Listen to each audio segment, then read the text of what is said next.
mwebale kujja insha Allahu taala. Bannange olwakadde mukkirize tubaanirize mwenna buli omu gy'avudde n'ekyo ekituleese nsaba Allah tabaraka wa taala akkirize kituteeke mu nkola tuzimbe enju ye. Allah okuleeta kino nga hatibe bwagambye akireese kutulaga nti ennyumba ya Allah bange efaanana bwetyo tunula gwe woosula obeeko n'ekyokola ng'ozze wano insha Allahu taala.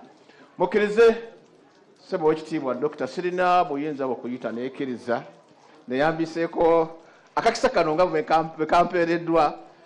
I want to invite you to come and address this congregation insha Allah ta'ala. Faddal mashkura.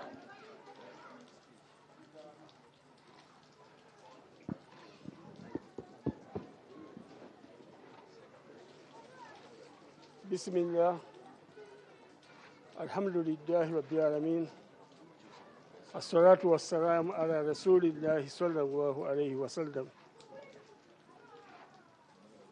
Bakadde bange mwenna mu biti byammwe okutandikira ddala ku regional card, rector waffe, abakungu ba gavumenti, ababaka ba president abali wano, bakansala, baganda bange aba Salam TV mwenna, basebo ne bannyabo, nga bwe tukkirizaganyizza guno omukolo kye gujja kuba gwa kwogera nnyo olw'okuba kye twetaaga kwe kusala amagezi agongera ettafaali ku nnyumba ya Katonda eyo. Omuntu bw'ajja wano olwaleero ayinza okulowooza nti omulimu mutono nnyo gukoleddwa, naye njagala okubakakasa nti okutuuka ku stage eno okuyimirizaawo empagi ezo ze mulaba, okuyiwa oluggya luno ng'emululaba, n'okuyiwako ekimu ku bitundu eby'omuzikiti, kino kimu kyakusatu kye twakayiwako. Omulimu gw'amaanyi nnyo. Singa twali tuzimba muzikiti ogwa bulijjo, awo we twayiwako wokka ogwo guba muzikiti, era twandibadde twagumala. Naye nga Seeka bw'abategeezezza, ekirooto kyaffe guno omuzikiti eguba guwedde, twagala gube nga gwe guddirira Old Kampala obunene mu ggwanga.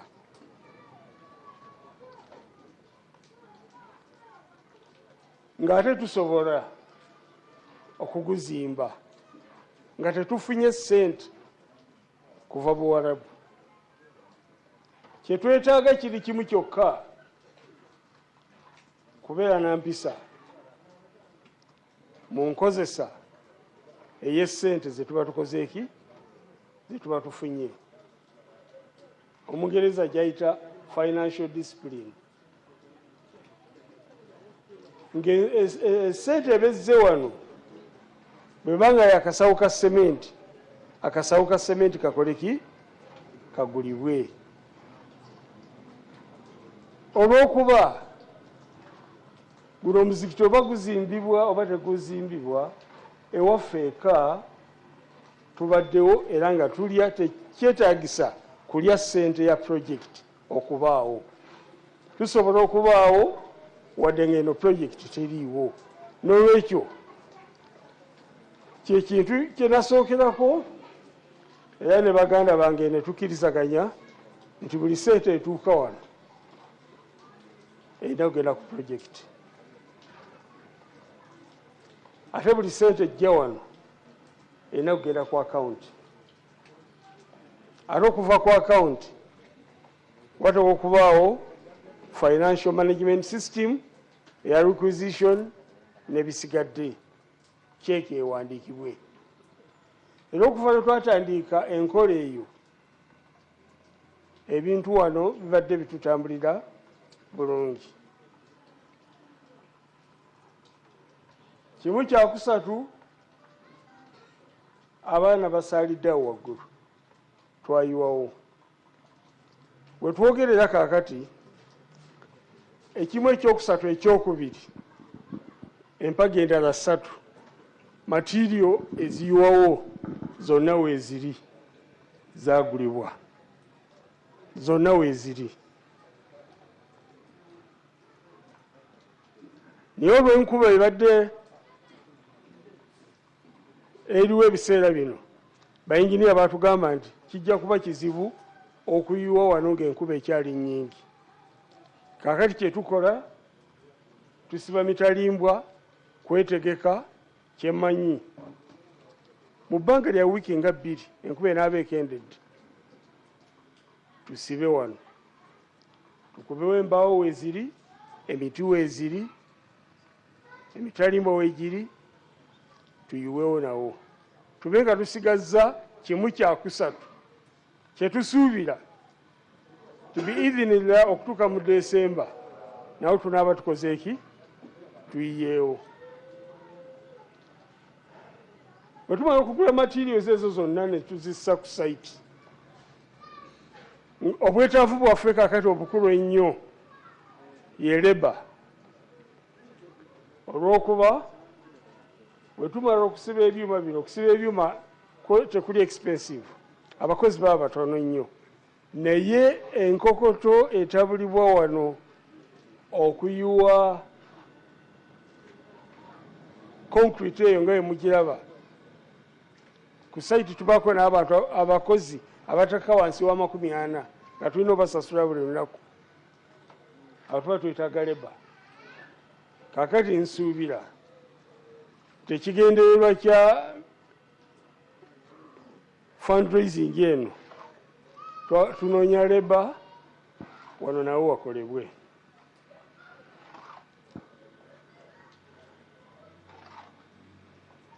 Njagala okubategeeza mu butongole awamu n'okuba nti abasiraamu abamu abasalira wano nabategeeza.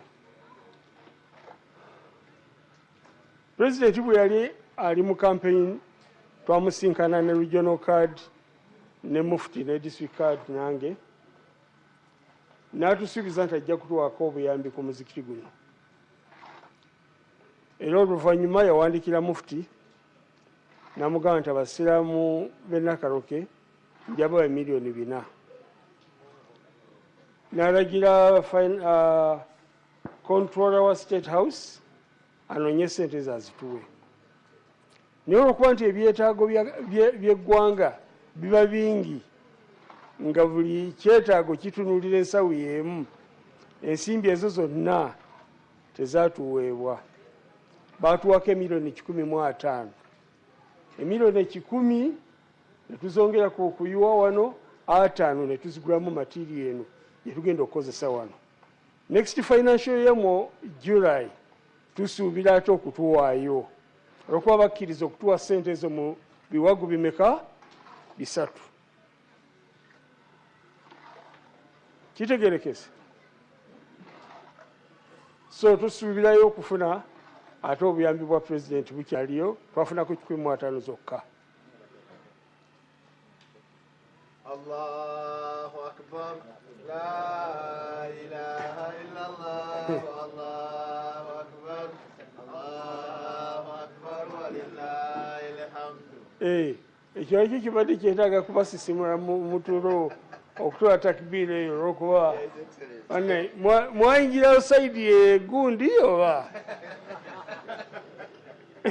munno mukabi. Kale ekyo kiwedde.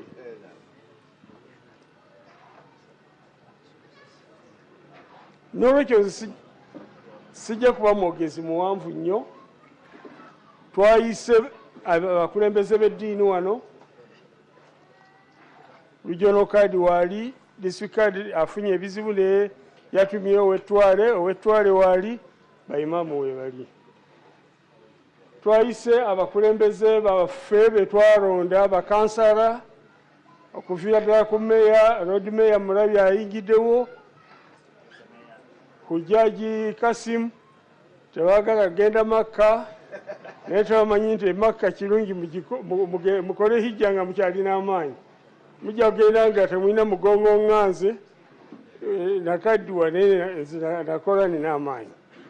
N'olwekyo mugende Makka tuleme kubayita bahujjaji nga muli wano ate mulina obusobozi. Mujja kufa mufune emisango okuba nti mulina obusobozi ate temutuukirizza. Basipiika nga babategeezezza gye bali emmanju eyo bonna bajja kujja mu maaso wano omu ku omu aweeyo ettafaali. Baganda bange ba RDC babano bazze weebali, badeputy RCC ab'Embale weebali, naffe ffenna Seeka bategeezezza abagagga si be bajja okuzimba omuzikiti guno era si be baguzimbye. Tulina kuno abakadde bo baanulira bawaayo 10 zaabwe 2 buli Lwakutaano naye ezo ssente ziba mpitirivu nnyo ate ziba za muwendo nnyo. Kakati buli omu azze wano simanyi kiri mu nsawuyo siyingiddeemu naye wakati wo ne Katonda wo omanyi ky'olina. Tola nniya ku ekyo ky'ozze nakyo oba tozze nakyo nga gye kiri eka ogayite embuzi yange gyendeseeyo nja kgenda ngitunde ngule akasawo ka sementi. Wano sekretary waffe ajja kukola ki? Ajja kuwandiika. Naye oluvannyuma lwa byonna tuteekwa okuba nga masigiri olwaleero tugizimbye ekitundu ekyo kye njogeddeko insha Allah.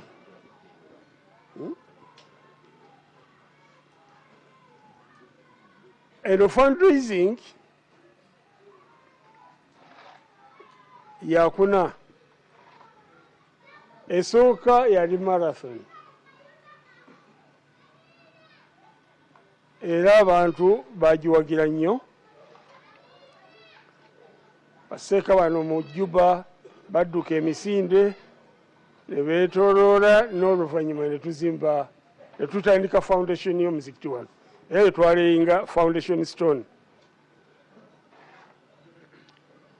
Ku mulundi ogwo abantu baavuganya nnyo naye omu ku bo ate olwaleero twegasseeko ye muganda waffe Haji Haruna Semakula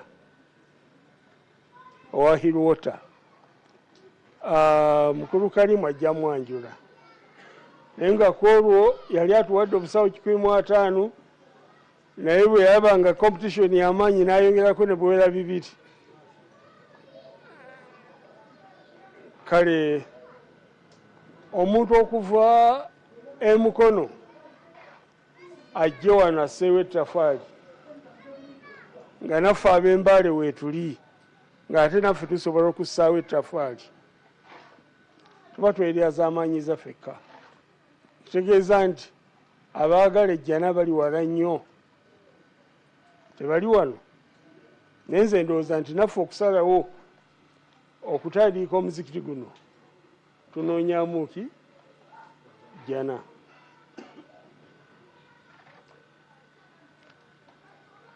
Waliwo abagenyi abalala be sijja kusobola kwanjula.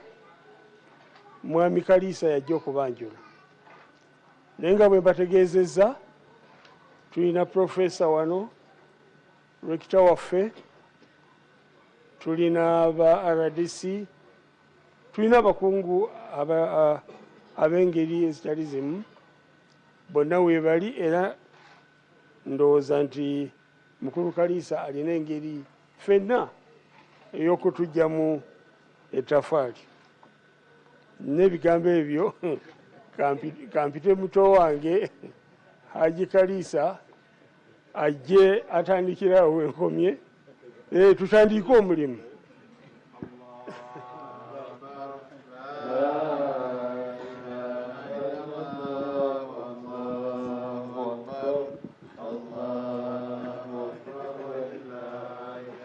بسم الله الرحمن الرحيم الحمد لله رب العالمين والصلاة والسلام على رسول الله صلى الله عليه وسلم.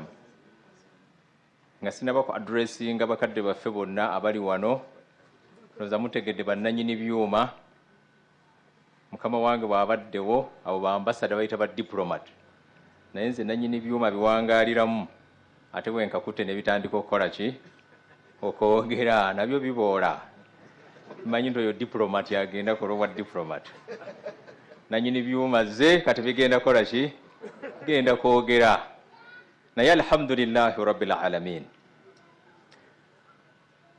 Tiimu yange tanaba kujja eyimirire bali ne bali nze mumanyi nze nange nina ebikonge byange nze erinnya ne lisituka naye nga bebakola emirimu tuzifuna ensimbi olwaleero tugenda zifuna insha Allah.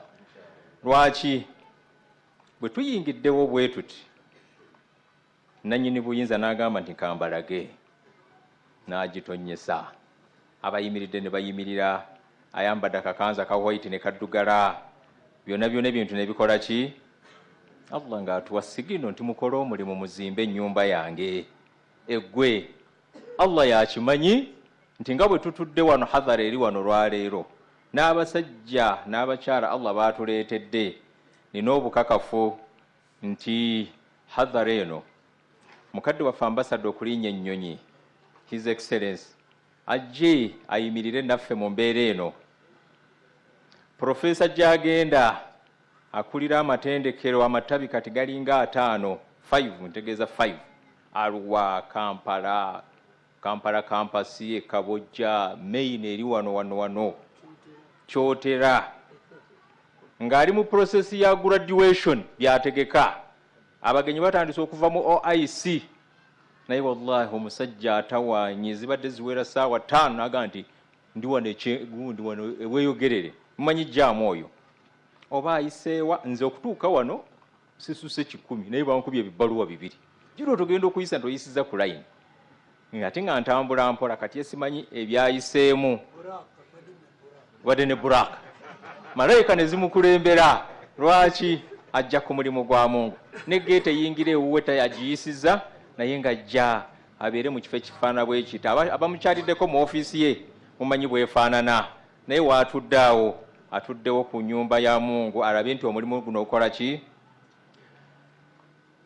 Harun mumanyi Hirwota saamuyise era ne mala ngamba nti nze namukunza jje wallahi nja kuba nnimbye zinagenze nga ngenze musaba busente bwange aluna kwatirira TV yo tuwa obusente TV y'obusiraamu etambule naye mukunyumya ennyo nga bumanyi opeekapeeka omuntu akweka sente muyite bali muyite eno n'ekigambo kye Nakaloke ne kikola ki ne mugamba ku Friday ngenda Nakaloke ogenda Nakaloke nti nagamba wallahi nzija abantu like that saamuyise nabadde ndi mu nsonga zange naye tiimu eya mukadde waffe Hirwota nga mwagirabye yatuuse dda tubadde wa ambasada nga byalina okumaliriza bingi omusajja akulira district ennamba ey'emukono ekyamaani waayo n'ebitambulirawo naye abikutudde n'agamba ebinaabiganye ttiimu egende naye mpulidde yamaze dde okuba ng'atuuka nja kuba ng'amulaba waatudde kubanga ye Allah yamuwa olusuwa omulabira ddala nga yayawukana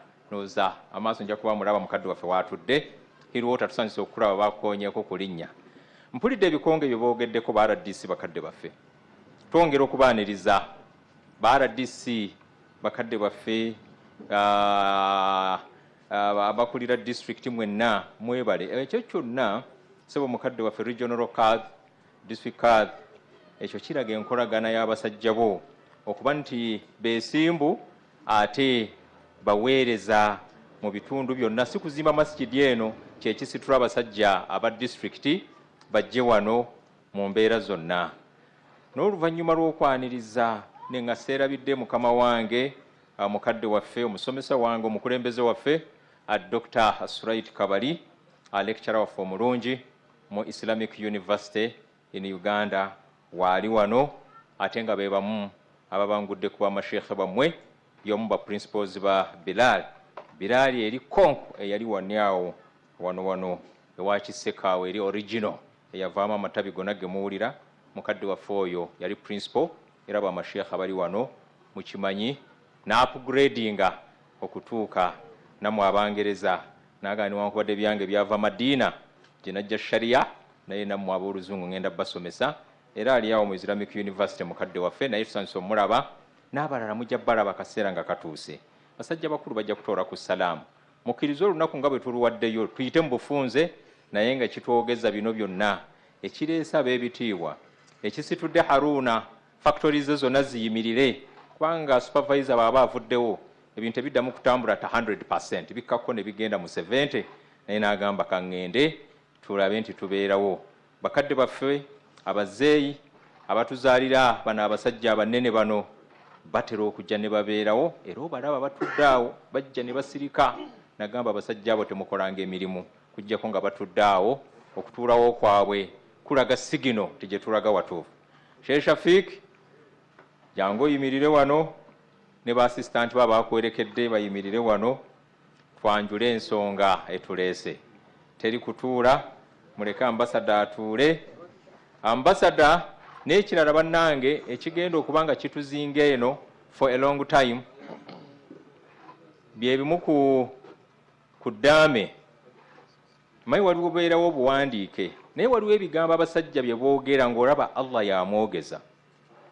Nassa King yagamba nti atugoberera gye tulaga yagenda enyamitanga akantu ako tunasaba bano lwakuba bano abavubuka bano bayina effujjo naga akantu ako tebakajjanga ku TV oba Nassa amalako myaka 10 amalako emyaka 10 waliwo omutero omugamba nga this time not at all ngayogera n'Olungereza nga tugenda eri mbanyankole eyo wansi nyamitanga yaleeta trailer mutero ziraba ku Salam nga zitamba nga sadaka y'omusajja mu mugireke etambule naye bwamaliriza naga nti bino mbikola naye mujje tugende ewaffe tulinayo masjidi Nakaloke in fact yasookanga okwogera Nakaloke ngandoze ekifo kiri eyo mu Butambala ate kiyinja beere ate Mbale Mbagisu nze ndoza Nakaloke wansi e Butambala eyo kaakati nga kimu bibiri mugende ewaffe naye ennaku ze nga zisembedde n'aleeta musajja mukulu ambasada twali tumaze emyezi ng'ena 5 ojjukira ambasada buli yasaara mu lujja lwa Nassa King twagamba mbadde maze emyezi 4 nga sisaala ku Juma ne tusooka tusaala ejjuma bwe twamala okusaala n'asitula omusajja n'agamba Nakaloke gwe njogerako yooyo tugende ne tujja n'atuteeka mu lubiri ne twebaka bahajjati be mungu abasaasire n'agamba ntogezanga n'otampa bitanda bibiri omunjagala neebake wano n'omulala yeebake wano Allah yali yamuwa webaka otya ku kitanda nga hajjati omu yeebase eno omulala ali eno omu abeera bweyogerere omulala ng'ali eno Nakaloke ne bakulemu okufuga nga yagamba mutoowe n'agamba ekitanda kimu funayo kimazongoto nga kigazi omwana neebake wano omulala akole ki ne tudda mu nnyumba omwo ne twebaka Nassa ne tujja wano ne tukuŋŋaanya obukadde 75 lwa nniya nnungi abasajja bano gye bayina abasajja bakulu abo nga bakyabatunuulira tuyina essuubi n'agamba omuzikiti guno tetujja kuva ku ddaame tukyagaba swadaka ya Nassa twakava wano ndowooza mwezi gumu imam mwezi gumu ne tuleeta Qur'ani Nassa ze yaleka asasudde 5 million olwabuzaayo ndowooza wiiki ng'emu najja n'akwata 5 million naga mugende mugabe Qur'an ezo mu mizigiti gyewaffe ndowooza buli ya imaamu ali wano ekyakijulira Qur'ani twazireese ezo Nassa tetwazikoledde Nassa sadaka ali mu kabuli amazeeyo omwaka naye sadaka ze zikyakola ki sigamba nti ziri ze yaleka akoze eki naye nakati tukyatambuza ebintu byatulekera tuli wano ku kiragiro supervised by ambassador era ono yasinga okubeera n'ebigambo bya Nassa bingi yamwagala nnyo n'olw'ensonga eyo bakadde baffe abazze wano tuzze kuzimba ekisooka kali ke twasuubiza nga tuli wano ko tukaleese tuzze nako akoko weekali la ilaha illallah allahu akbar nga bw'omanyi ku luli nali nzijja mba ndi mu ofiisi ntudde ono n'ayingira n'omugagga bw'ayingira n'omugagga mu ofiisi w'ebyuma bwe yayingira n'omugagga mu ofiisi ne mugamba nti ŋŋende Nakaloke n'agamba eyo gye banzaala naye ng'abeereye South Africa nimugamba tugende n'agamba bisimillah. Kati bwe yajja mujjukira twagamba nti Salamu kyali tegenda kubanga ereese obukadde 10 nga bwe tulinda kiri ekinene ekijja insha Allah. Then naye n'atuwa obukadde 10 naye obukadde 5 bwobutuuse tufuze obukadde 5 mu wiiki awo mu maaso katono tetugenda kumalawo wiiki eri insha Allah. 5 bwe yatusuubiza nabo nga bukoze eki nga butuuse. So bwe tugambira obukadde 15 bwe buli tugenda bukwasa Mukama waffe n'oluvannyuma ebyo byaluli si byakati. Obukadde 15 tetugenda kububala ku kye tugenda okukola olwaleero. Luli bwe twajja mu kusaala okw'empolampola ne imaamu waffe mu kusaagasaaga kwolwo ne tenti zaamulema, ambasada yalemerayo Nairobi teyajja, tenti ne zimulema ne tubeerawo mu kasana mu bintu bya kusaagasaaga ne tufuna obukadde 45. Awo nina abakyala baffe ebintu bigaanya olwaleero. Imaamu n'agamba lwaki tubajjemu 2.5 at least buli juma igwako tulina ke tubasikamu watuwezi tubajjeko emitwalo 10 naye olw'enniya ennungi n'abakyala baffe abaaliwo n'abantu baffe bano bajjuwakaali baffe abaabulijjo nga ngenda okubanjulira abasajja bamu abatweyunzeeko bendaba wano mu kitundu. Allahu akbar. Obukadde ssebo ambasada 45 bagenda kuwa report ne tubusonda. Olwali twagala tufuna obukadde 45 times 2. Wano bwe mba ndaba mulimu abasajja ba Mungu abagenda okutuwa obukadde 10 balinga 5. Olwedde tubeera mu 50 million. Abatuwaayo 5 mwe balinga 2. Abo abakakadde akamu nange nga mwengwa. Awo tugenda kuba bayitirivu insha Allah. Tuzimbe ennyumba ya Mungu tugimaliriza olwaleero.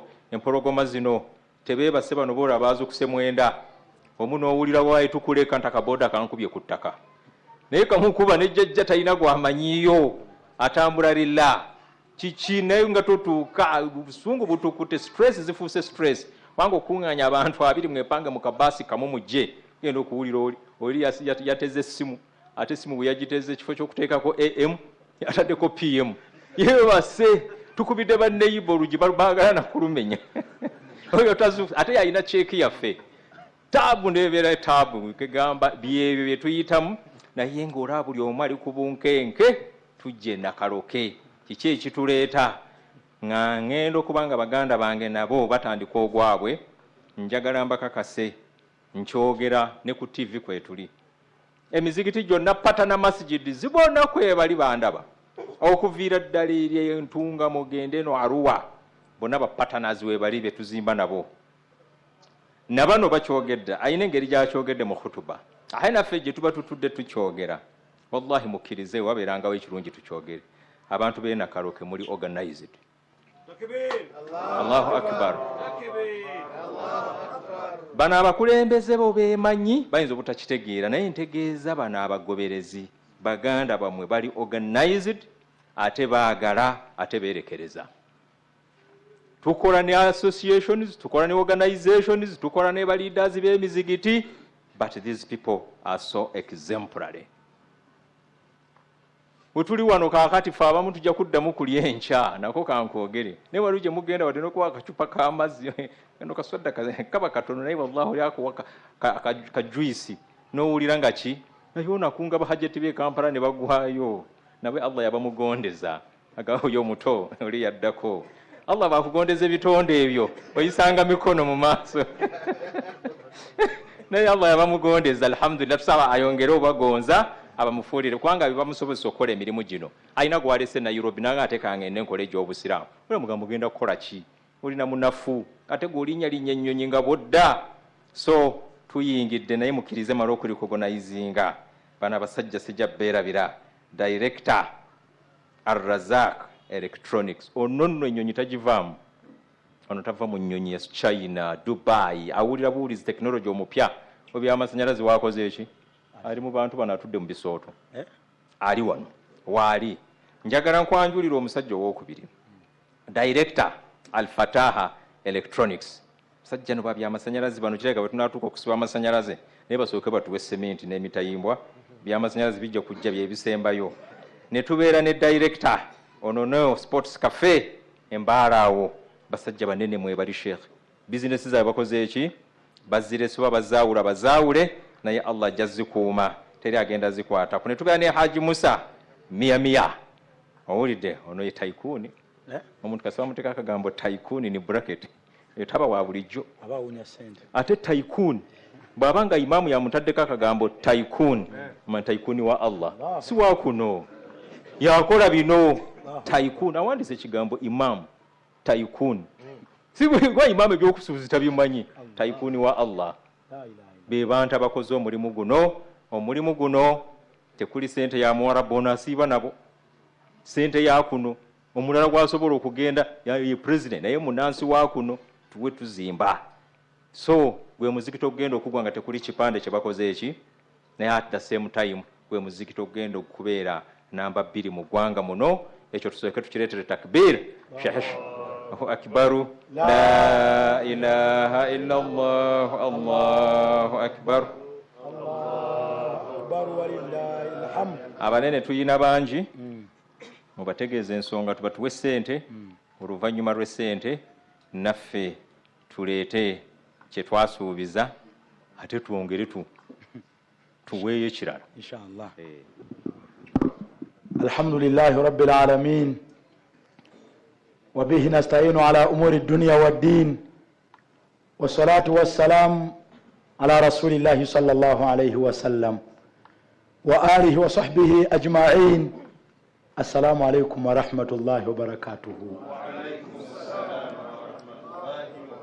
Omuntu aliredde okuwaayo sente ze eri Allah ne bw'abaddamu salaamu ojulira nga y'amaanyi ate nga musanyufu naye atayagala kuwaayo era salaamu y'ogiwulira kali ngenda baawulira eyammwe bagambe nti mwagala kuwaayo oba temwagala kanjitoole mugenda okundaga so mukama wange gwe abanyiize omanya tayagala kwawukana na sente ze ziwa Allah we.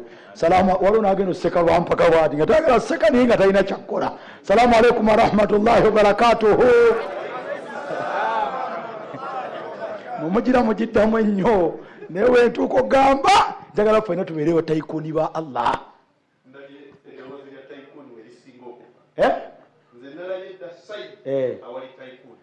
Ate abantu b'Embale kye nabalabako lwe nali eno tebalabika ssente ne wallahi bakulaga omusajja waddeyo ssente n'otya mega nze ebyassente sikyalaba muntu nti wuyo azirabika mu kibuga eyo omusajja yajja twagala miliyoni twakasonako 95 naye mbulimu abasiraamu ani atuwa 5 egibulayo soba nagaseeka katono nnyo najja emimbali. Salaamu alaykum ate muddamu salaamu alaykum wallahi nasooka atuwe wallahi nga munene bwati tamanyi mukama wange olubuto lunene bulungi alina obulevu buno buyingira mu nnyindo nga omusajja omulaba naye ngamba omusajja alabika agenda zidda bolingaze tubali twagala tubuzaake naga salaamu alaykum baganda bange mukkirize ensooka embeebaze fenene tugonde tuwuliriza omugaga agenda kwogera ki wallahi omulimu guno gwe mukoze mwetaaga jjana era nsaba Allah agibawe muddeemu amiina.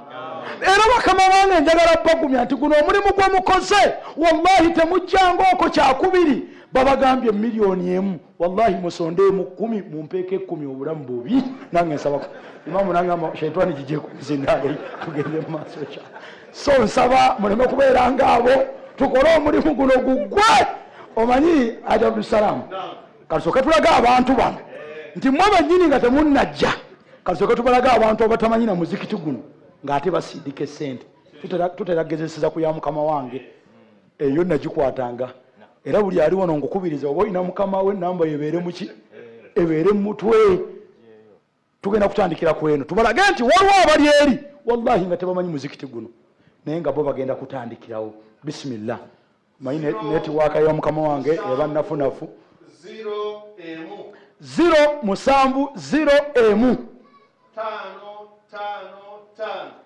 agambye 5 emirundi 3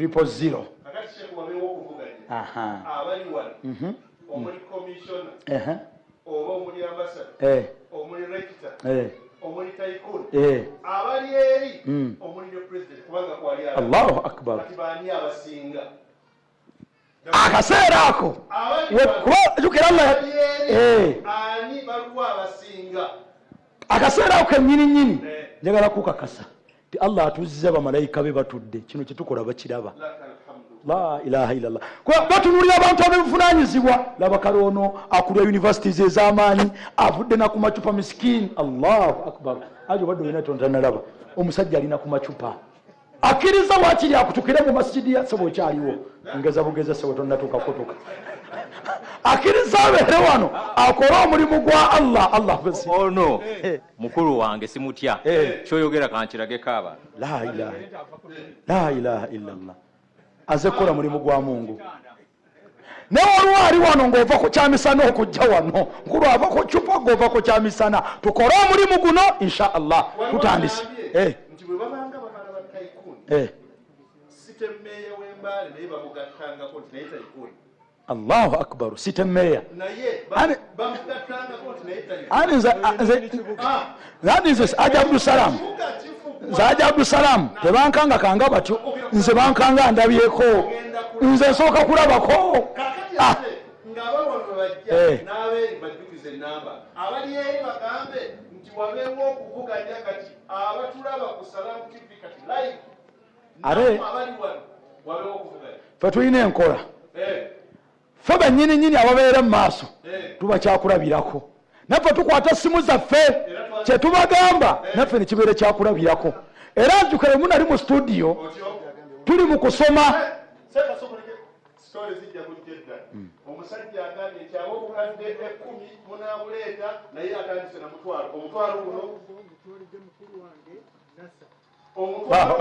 aguwaddeyo kuwa Nasa Kiyingi King Allahumma ighfir lahu warhamhu waskunhu fil janna aguddewo eddiiro kakati Aja Abdukali mugenda muwe omuzindaalo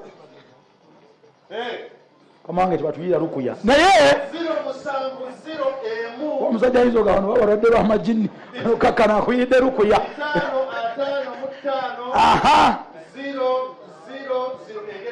era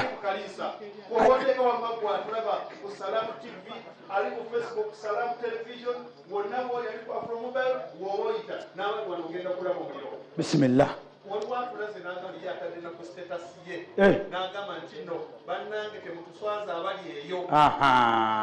era twagala basimu tusooke tulaba ab'essimu era essaawa eno kigenda kuba kyabuswabu okulaba omuntu afaanana nabbi nga takoze kikolwa kya nabbi kankulagire omusajja omu afaanana nabbi kamanga ambasada nkutya naye soko gye katono nkulaga abantu bano nasoma ku kitabo ngeri afaananamu ambasada soko gye katono waliwo ekitabo kita Rasulullahi ka annaka taraahu qadhi ononjulira Muhammadi ng'olinga amulabako buli kyenjogera ng'ono akina nga mugamba nti ye ekyakirina batugamba yali musajja laisa bitawirun wala biqasir mubawanvu taliyo ne mubampi taliyo wakitema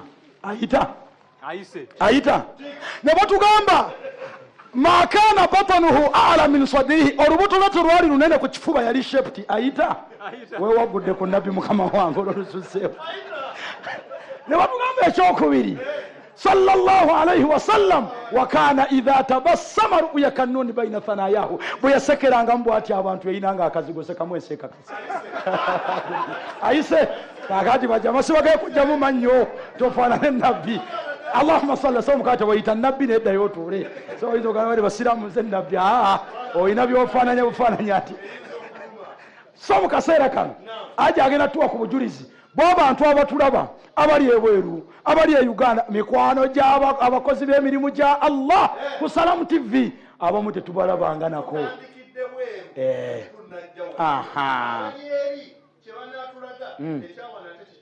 bismillah bismillah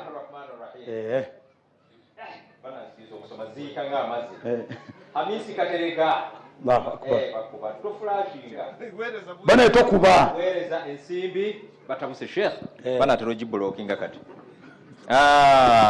mikwano gyaffe tubebaza njaku olwokwagala okufunza obudde njakwogera omugatte wamu omulundi gumu nakanwaji jemeewo oyo ayingiddewo erinnya mulimanyi ne tubeera ne aba flashing atawo baavu tokuba twagala kuweereza nsente ne tubeera ono akozesezza bambi addusa agenze kuba agent ne Hamisi obubaka tubufunye Hamis webale nnyo webalire ddala Katerega ne tubeera ne Sumaya Nakanwaji webale nnyo Kenneth batawaana Sheikh tusuubira ne tubeera ne soko jiweza wano soko jiweza wano mu kidaala bano bayitirivu baweereza Allahu akbar Allahu akbar kwata guno ata tusimbule tusoke wano nzeetaageza wano bismillah ya haji bwe tulakita bakoma ku 20 ngo wayo eriyo weya kakati yani kola arrangement abanene webali osooka bano baffe bajuwakaali oba otandikira mu banene abanene imani zaabwe zirinya ne zikka tusooke banene bano funa programu musimanye ate olwo tukaba waggulu bano bajuwakaali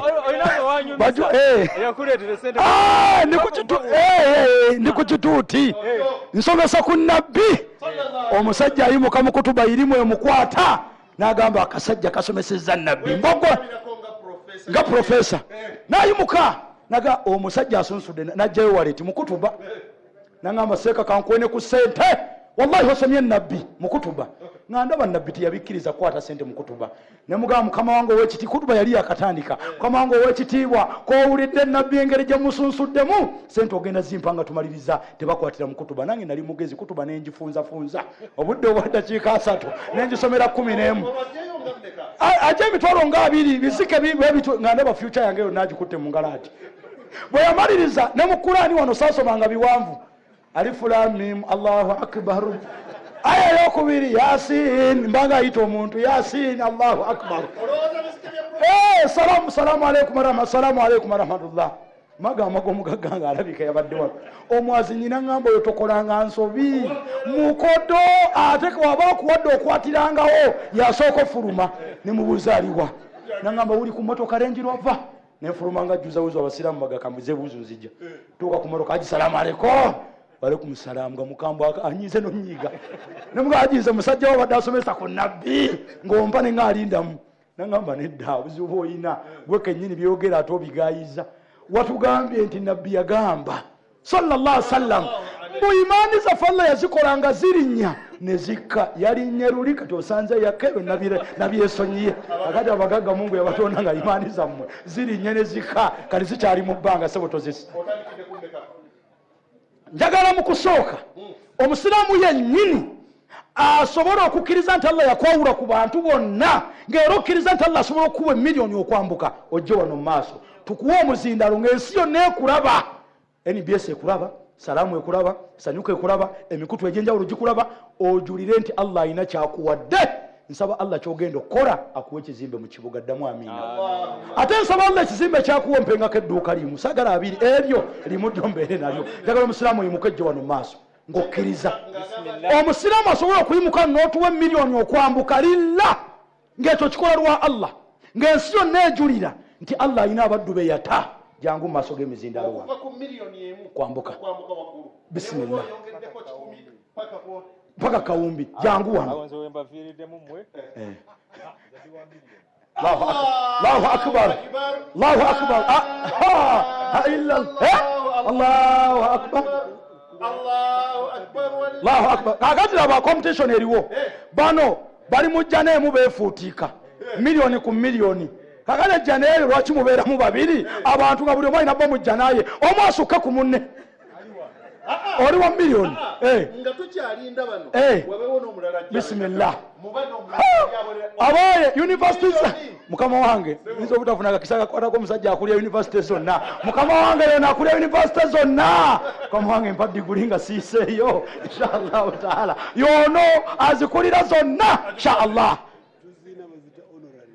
inshallah ajimpadde Mungu akongere ya rabbi bantikira ddi takbir kati twagala mujje ayegata ku basajja bano wallahi bano sibe basinga obugagga ne Allah balonzeeyo nina rekodi emu alhamdulillah zabakadde be yetanawaayo zize aweddeyo balamu professor balamu jagenda Ismail bombi balamu ne Haji Karimu Kalisa Allahu akbar bonna bafu buli omukakadde arozeza ku nkuba eno ebayingira nagasigenda kwewerayo kansooka empeereyo bo Allah akusaasi mashallah ani yagata kuba profesa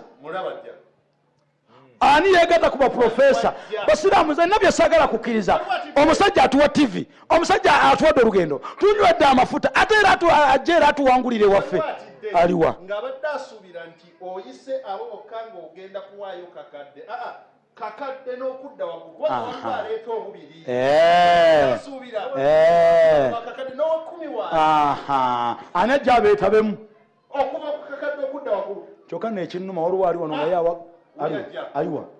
aliwa seka ebintu by'okumbulizabuliza mu maaso bino siyagala aliwa nze njagala mulabako wano weegana n'ekifo kyo kye baakuwa wano jamaa sagala baana be nti wende wallahi nti eyo egwawa mu kala ya bululu kiragalalagala oba lwakuba toyawudde n'omukyala asobola okwetaba mu lutalo luno omukyala ng'asobola okuleeta naye akakadde okwambuka twagala ani awanika omukono mu bbanga ani awanika omukono mu bbanga mukyala oba mwami bisimillah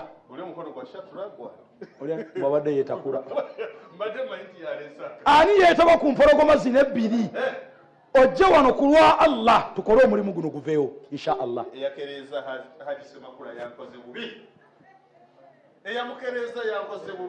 tuyite ogwokusatu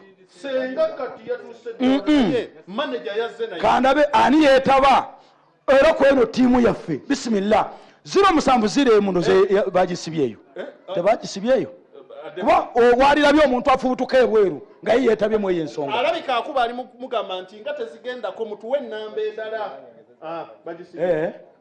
nawe ogezezaako 20 bagirookinze allahu akbar kameramani bali manya awanise kumbatereza byuma bye kakati tuwongere ennamba bisimillah tusomerwa kakati nedda tukole bwe tuti wabanga waliwo asobola okukuba essimu nga gweyagala kubuuza namba kwoteeka ng'otuwa akakadde okwambuka kuba ku namba era eyo yennyini 070 waliwo abamu abayinza okuba nga bagenda kuwaayo naye nga naddala abatulaba nga fe tusoma ya airtel yokka naye ng'ate baagala mtn bwe buzibu buliwo mtn 077 077 bina ana munya 2 0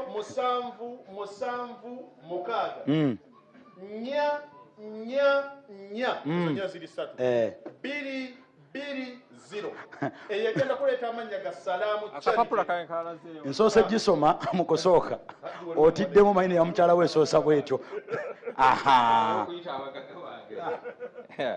sijja kufiira wano mpozi enkuba ebatutte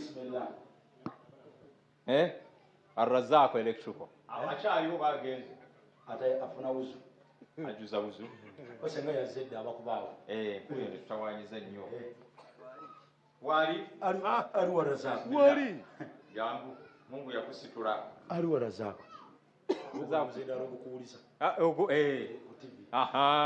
yes no Al-Fatah na yajje director wa fajje no wa cafe ajje wano ne Haji Musa bajje basajja empologoma za Mungu zijjezo edda bebagambanga nti omugagga omulabira ku nyambala byatuuka edda kubanga bwe bananyiza ambasada kubanga okutuuka wano kwa ambasada nga bagenza okugatagatamu ayinza okugenda mu dola nga 12,500 bw'oziza mu za Uganda bwona munyiza era ajja kusituka nekanzu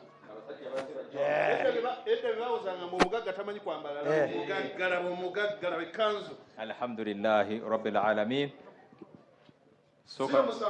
soka n'otunuulira abaddu ba Allah raba ne regional cars basajja babalabye Allahu akbar professor ono omusajja ono awangaalidde mu university z'omu America bbanga ddene wa myaka 15 ba myaka 2 n'akulaakulanya university zeeyo n'akola byakoze naye n'agamba nti kaakati ekiseera kituuse kanzireyo ewaffe ndabe nti tukwatagana n'abantu baffe ye musajja gwe muyimiridde naye zezino empologoma zeeno omusajja oyo abeenyumirizaamu nnyo oyo agabwe mbalabako ebyange biba bikoze eki biba biwedde bomukkirize bagambe nti bali wansi w'akakadde oba bali waggulu w'akakadde kubanga yegeye gye tukola ki abagagga bagende basuubule aye tunaabeera wano bisimillahi rahmani rahim allahu akbar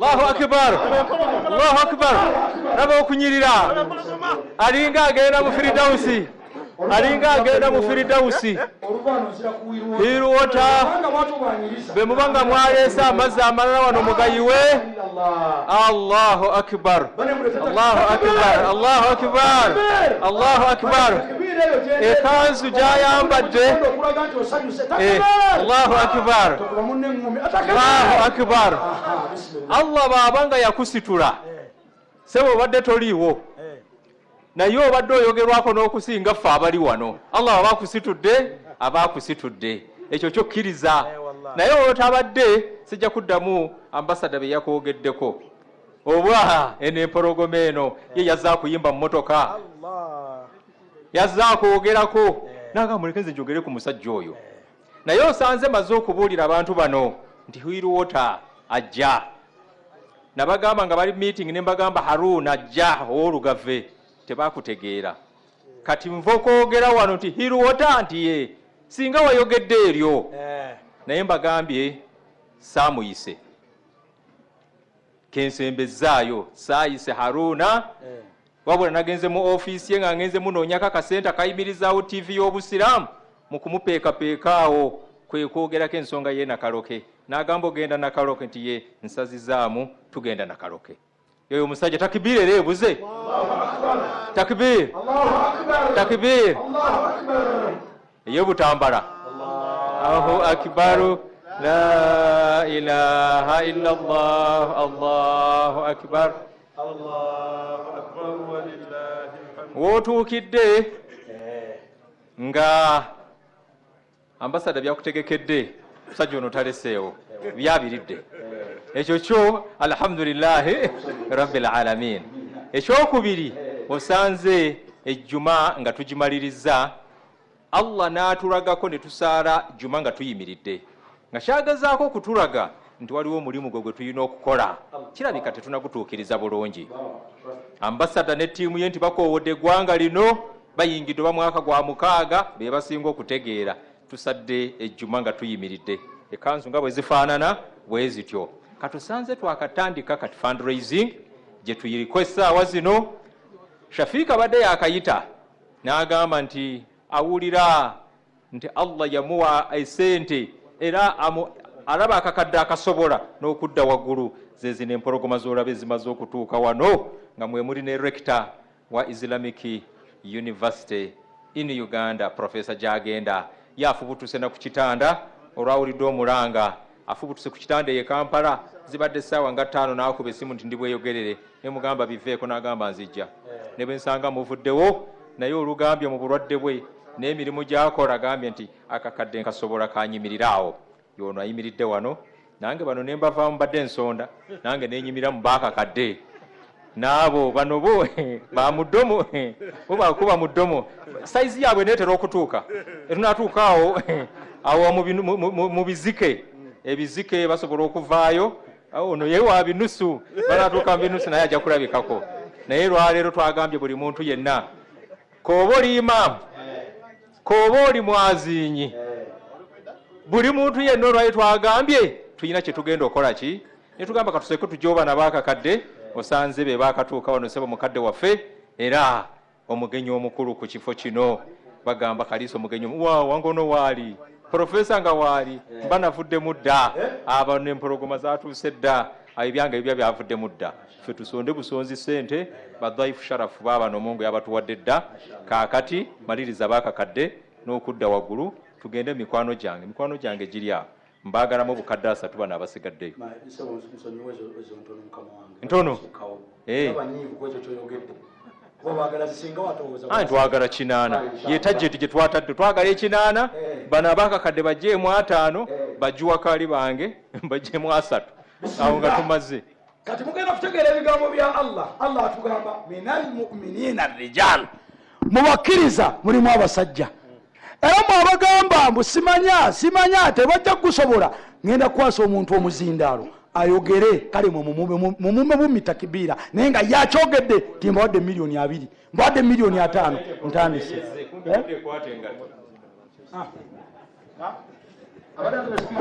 badde mainteresa progome egenze kulange kutenga kimbadde tandise okweseka wano inshallah abada awagala lubagera eti takibira bano era mu kaseera kano ngenda kukwasa omukomu naye baweddeyo wangi abakakadde baweddeyo ate bayinza kubanga baweddeyo naye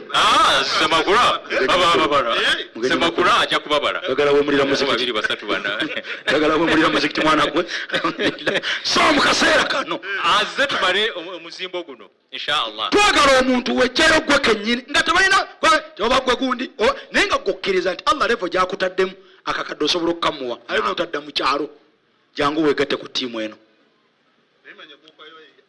owa allah towaffe azze abadde ajjawo katebe kakadde nozoludde akakadde naye agajjawo akatebe akakadde kali inshallah ani avaayo naye tetulinayo mu mukyala abakyala gye bali eyo ani mu bakyala muwanika omukono ogende nange akakadde nkasobola lilla owanika omukono bwoti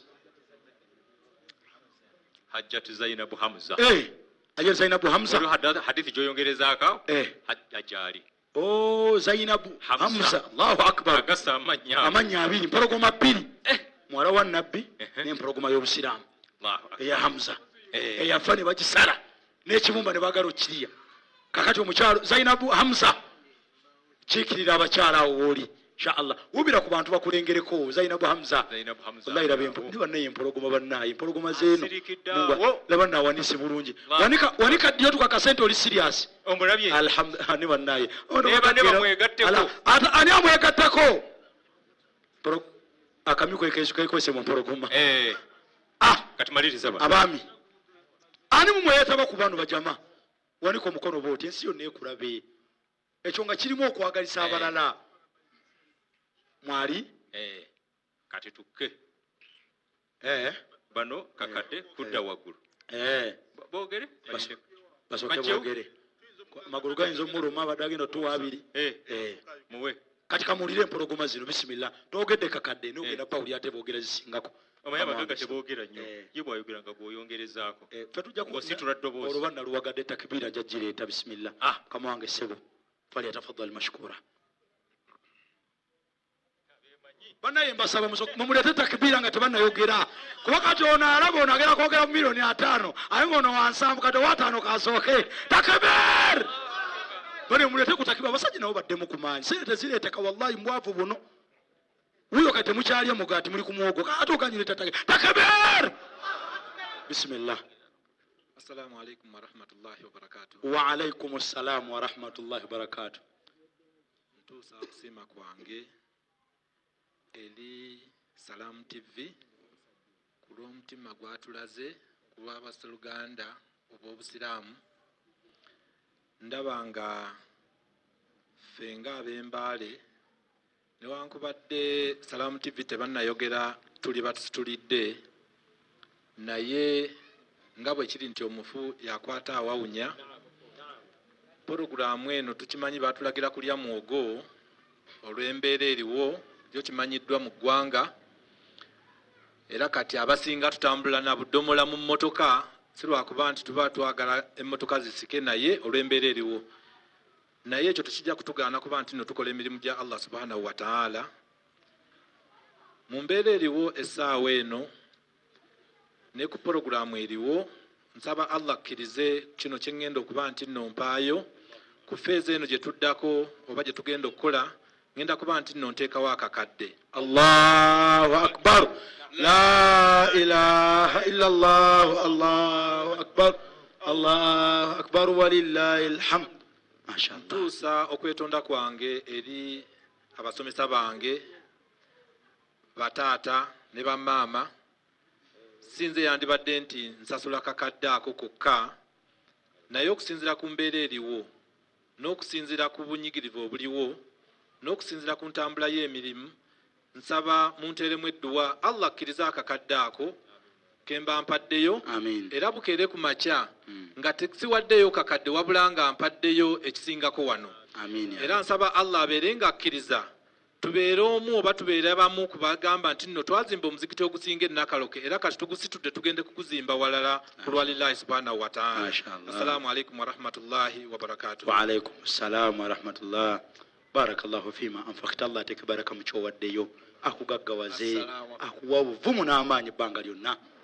Edduwa ng'okyagimuwa njagala nzijukiza abatudde wano nti omulundi nga ambasada bamuwa report omulundi gulusebo Hiru Water bwe twali wano mu ngeri ey'okusaaga ne tufuna obukadde 45 mwavaamu abasajja ne tubagamba nti bw'oba olinayo emizigo 4 5 kwatako omuzigo gumu oguteeke ku masjid rent avaamu akole ki abantu ne batandika okuvaayo n'agamba mpaddeyo omuzigo gumu kutuusa ekizimbe kino bwe kirikola ki be basajja b'okyalidde zezino empologoma zino zoolaba ogenda mulaba tatamwenya naye gwe linda ogenda mulaba ebigambo ebigenda omuvaamu.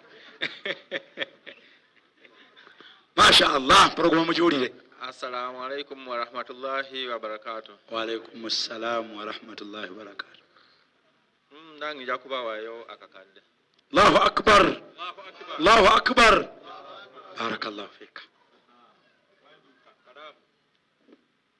Assalamu alaikum wa rahmatullahi wa barakatuh. Wa alaikum assalam wa rahmatullah.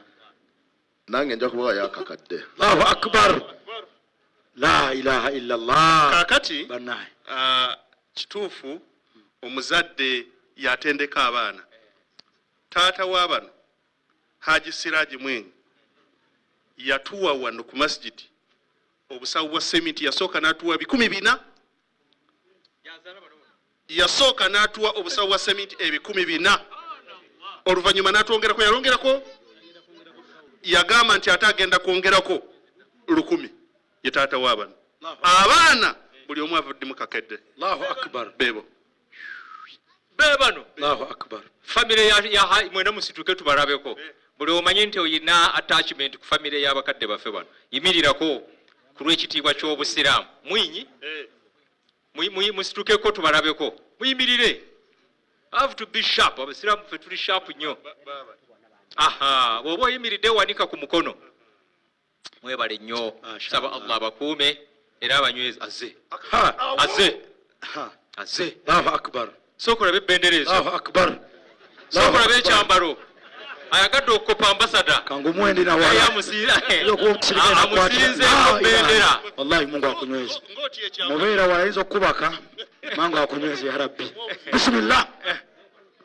Assalamu alaikum wa rahmatullahi wa barakatuh. Wa alaikum salam wa rahmatullahi wa barakatuh. Nze Imran Muluga Haji, director wa Topa agenda kuteekawo emitwalo 5. Allahu akbar.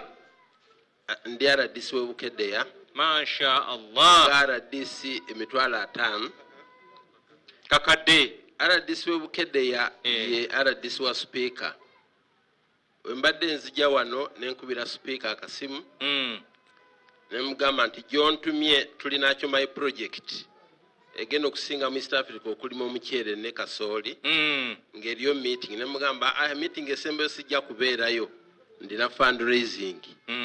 N'agamba nti kuyagala kumbuulira okuzimba emizigiti. Nga nazimba Gw'e gendako n'emitwalo 5 mu nsawo. Allahu akbar. Speaker ezo nzirina wano mu cash. Ogambye RDC w'Obukeddeya. Your Excellency. Seo mukadde waffe chairman. Abasajja bwe bati oba report zituukayo eri ku appointing authority. Abalinyisa amadaala kubanga be bana abantu basindika mu bantu ne bakuuma erinnya kye bategeeza okukuuma erinnya. Allahu akbar. Allahu akbar. Bokisagaziya kamera egaziwa omusike. His Excellency ategeera nti alina abasajja ku ground be yatuma okukola emirimu. Speaker mitwalo 5. Okusinziira ku iri mu gyensanze eddiiro likyamuse. Takbir. Ne takbir neetulema. Temutya tujja. Takbir. Takbir. Ekyo ki? Naam. Okusinziira ku iri mu gyensanze wano nti tuweerayo bannaffe abaafa. Nafiira brother wange Siraji nga eri musomesa eggombe mu COVID. Nteeseyo emitwalo 10. Oyogera ku brother baafe bw'ogenda kukaabya ono ate. Taagala kuwulira kigambo ekyo. Nenfiira sister mu COVID Rashida mitwalo 10 Tumulaba omusajja emitwalo 5 bamwongere ekisanja sibala bamwongere ajasikira ono nga bamwongeddeyo eri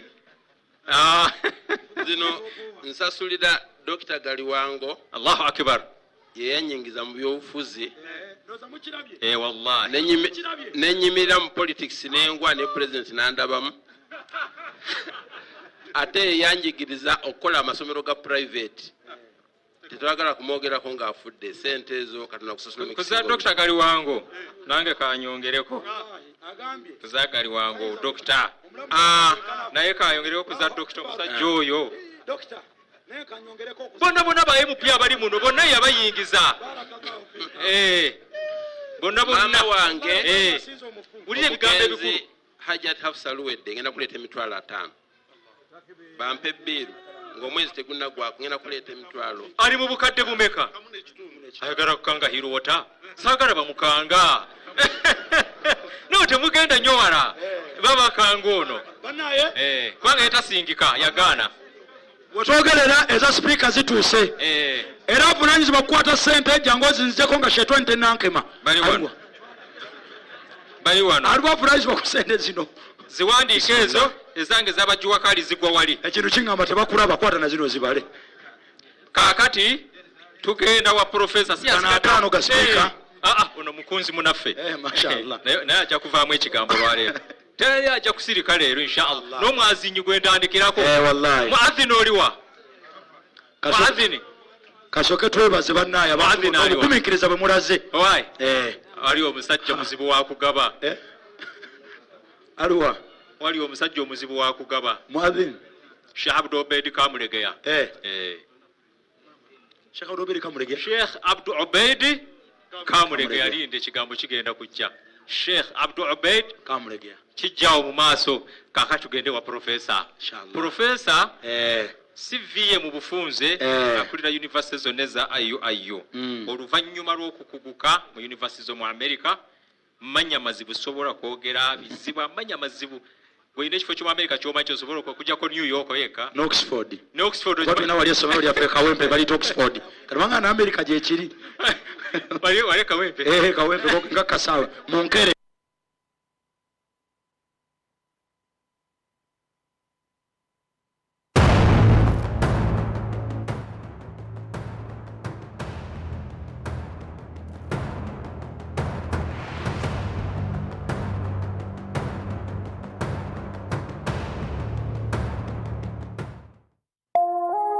Eno, yes, Salam TV. Times might have changed, but business has to continue.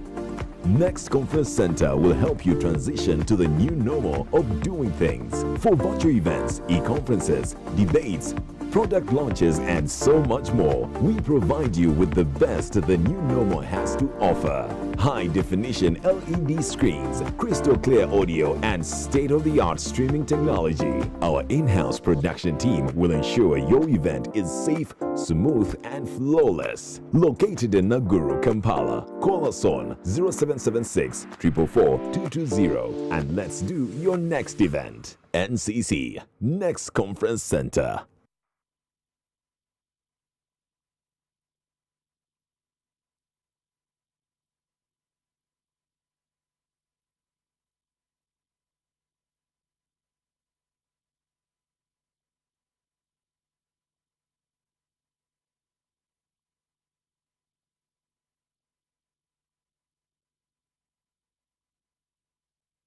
لبيك الله. Hijja ya